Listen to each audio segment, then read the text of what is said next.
ઓમ નમઃ શિવાય, ઓમ નમઃ શિવાય, ઓમ નમઃ શિવાય. પવિત્ર શ્રાવણ માસ, આમ તો વરસાદની હેલી જામી છે. કદાચ ઘણા વર્ષો પછી પહેલી વાર આપણે ચોમાસું કઈ ઋતુનું નામ કહેવાય તે જાણી રહ્યા છીએ, ક્યાંક માણી રહ્યા છીએ અને ક્યાંક હેરાન થઈ રહ્યા છીએ. બરાબર આવી જ ભક્તિની હેલી શ્રાવણ મહિનામાં આપણે વરસાવવાની છે અને એના પ્રયાસમાં આપણાથી થાય તે આપણે શિવ મહિમાનું ગાન કરીએ છીએ. ભગવાન શિવજીની લીલા, ભગવાન શિવજીની વાતો, ભગવાન શિવજીને યાદ કરવાના અને એ રીતે બોળિયા શંભુને આપણે યાદ કરીએ 5-10 મિનિટ સાથે સાથે રોજ રોજ મળીએ છીએ આપણે. મજા આવે છે ને? આજે એક નવી લીલાની વાત કરીશું આપણે. ભગવાન એક દિવસ કોણ જાણે કેમ એમનો એવો વિચાર મનમાં જાગી ગયો કે પાર્વતી ક્યાં છે. હવે આમ જુઓ તો અર્ધનારીશ્વર છે, અર્ધું અંગ પાર્વતીજી છે. એની પણ એક વાર્તા છે, આપણે આગળ કરીશું ભૃંગીને અર્ધનારેશ્વરની.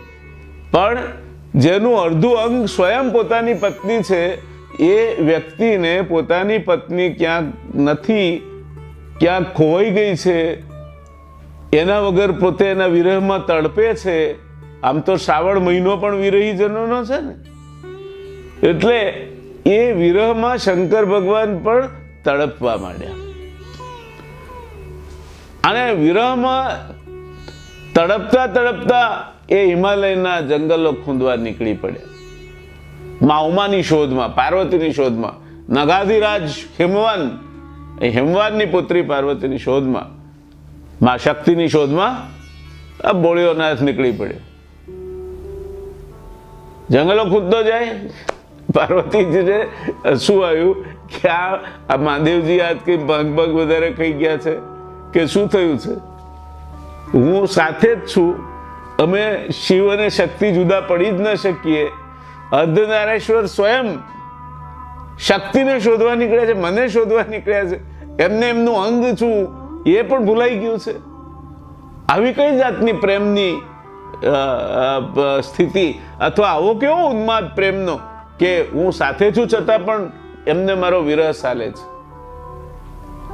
પાર્વતીજીને થયું કે લાવો અમને આપણે પરીક્ષા કરી આજે. એટલે ભગવાન વનમાં ફરતા ફરતા પાર્વતીજીને શોધતા શોધતા જતા હતા. ત્યાં એક સરસ મજાની વિથિકા આવી. જાત જાતના ફૂલોથી લચી પડેલા ઝાડ, સરસ મજાના ફળઝાડો, પંખીઓના કલરવથી ગૂંજતું વાતાવરણ, કુદરતી સૌંદર્ય જ એટલું બધું કે ત્યાંથી આગળ ખસવાનું મન ના થાય. પ્રકૃતિ 16 કળાએ ખીલી ઉઠી હતી.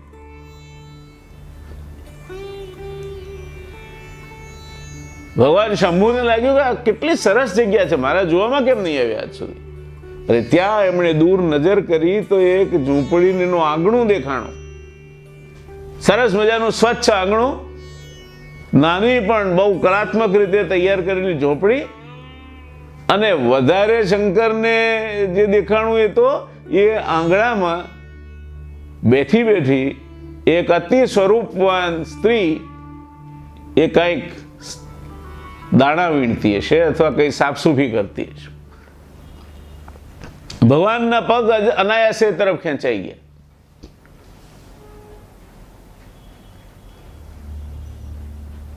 પેલી સ્ત્રીએ ભગવાને જોયા, નમસ્કાર કર્યા. ભગવાને પણ નમસ્કાર કર્યા. કહ્યું આપ કોણ છો? એટલે કે હું અહીંના આજે અધિષ્ઠાતા છે જંગલના, એ ભીલ રાજાની પત્ની છું. અરે તમારા જેવી સ્વરૂપવાન સ્ત્રી આવી ઝોંપડીમાં શોભે? હવે શિવજી લપસ્યા. તમે મારી સાથે ચાલો, હું તમને પટરાણી બનાવીશ. હું તો દેવાધિદેવ મહાદેવ છું, ત્રિભુવનનો નાથ છું. તમે અહીં આ ઝૂંપડીમાં રહો છો, તમને શોભતું નથી, આ ઝૂંપડીને લાયક છો જ નહીં, તમે તો પટરાણી બનવાને લાયક છો. પાર્વતીજીને લાગ્યું કે છેવટે પુરુષ છે, પુરુષ ગમે તેમ તોય ભલે જોગી હોય, ભલે ભૂતનાથ કહેવાતા હોય, પણ શોધવા નીકળ્યા છે મને દેખાણી બીજી કોક, તો ત્યાં લપસી પડ્યા. એટલે પાર્વતીજીએ કહ્યું, હું તમારી સાથે ના આવી શકું, મારો ધણી આવે મારી નાખે મને, અને તમારી સાથે કઈ રીતે અવાય?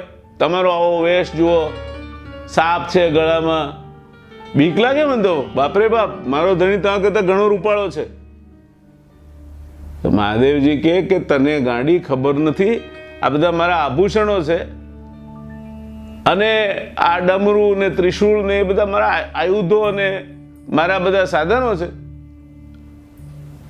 ફણીધર નાગ મારા ગળામાં શોભે છે, બીજનો ચંદ્ર મારી જટામાં શોભે છે, પણ છતાં તને નહીં ગમતું હોય તો લે, હું બધું ત્યાગ કરું છું કહીને તો સરસ મજાનું રૂપ બદલી અને યુવાન થઈ ગયા. પાર્વતીજી, વાહ શંભુ, વાહ વાહ, જય હો જય હો. મેં કહ્યું, અને પોતાના બધા આયુધો, પોતાના બધા નિશાનીઓ, પોતાની જે ઓળખ છે એ બધું ગુમ અને સામાન્ય માણસની માફક મને લઈ જવા માટે તૈયાર થઈ ગયા. કે એવું ના ચાલે. કેમ? તો કે અરે અમારો પતિ છે ને ભીલ રાજા, એ આવે મારી નાખે મને. અરે કે તું એની ચિંતાઓ કરા કરે, આપણે આ બાજુ ઉત્તરાખંડમાંથી વાદળી ચડાવીશું અને એવો વરસાદ કરીએ તો ભીલ આવી જ ના કે રસ્તામાં જ તણીને જતો રહે, એનો ખાત્મો થઈ જાય. જો ગોઠવી કાઢ્યો. આ કામ વૃત્તિ જ્યારે, મોહ અને કામ જ્યારે મગજનો કબજો લઈ લે, ત્યારે ભગવાન શંકર જેવા શંકરથી આ પ્રકારનું વર્તન થઈ જતું હોય છે. તો આપણે માણસો છીએ, એટલે હંમેશા પવિત્ર વાતાવરણમાં રહેવું, પવિત્ર વિચારો કરવા, અને ક્યારે ભૂલથી પણ આવા કોઈ પણ પ્રકારના મલિન વિચારો આવે તો એને વહેલામાં વહેલી તકે દૂર થાય તે રીતે કોઈ સાધુ સંત કે મંદિરમાં જઈ અને સદવિચારના માર્ગે પાછા ચાલવું.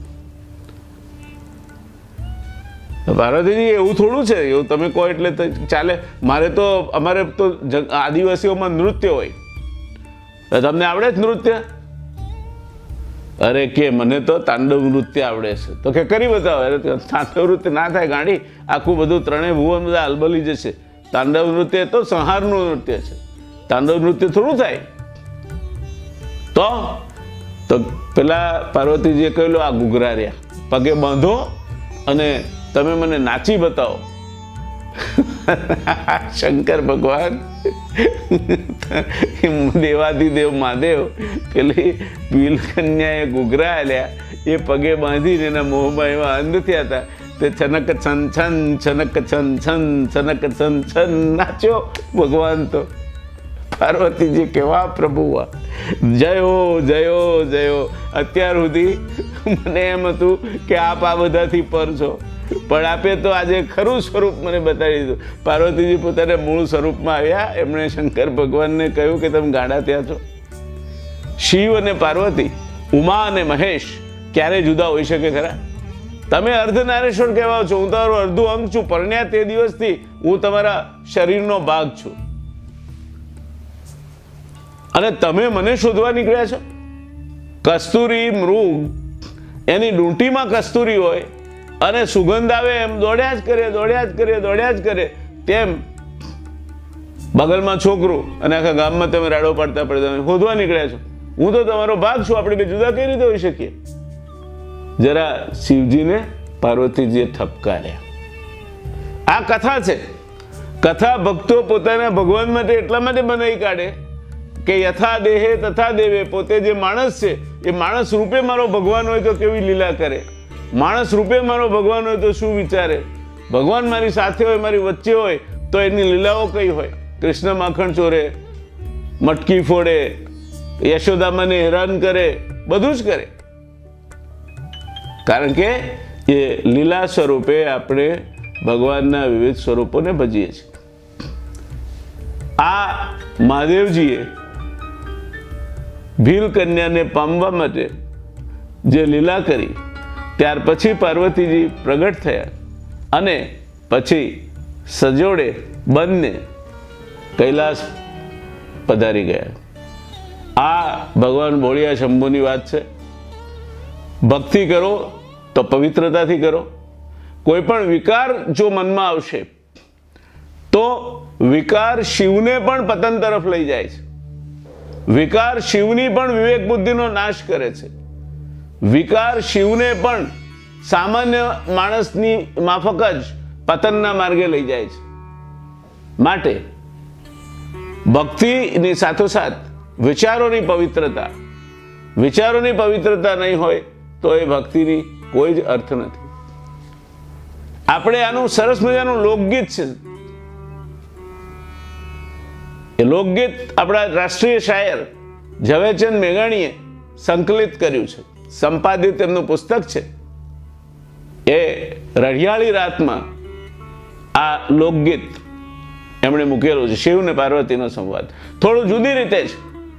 હવે પછી આપણે એ લોકગીત માણીશું, પણ આવતીકાલે. આજે ફરી એકવાર શ્રાવણનો પવિત્ર મહિનો જો સારા સમયને જતા વાર નથી લાગતી. હજુ હમણાં શ્રાવણ શરૂ થયો છે. આ વખતે તો 5 સોમવાર છે. અદ્ભુત યોગો થયા છે. પણ એ શ્રાવણ ક્યારે પૂરો થઈ જશે ને એ ખ્યાલ નહીં આવે.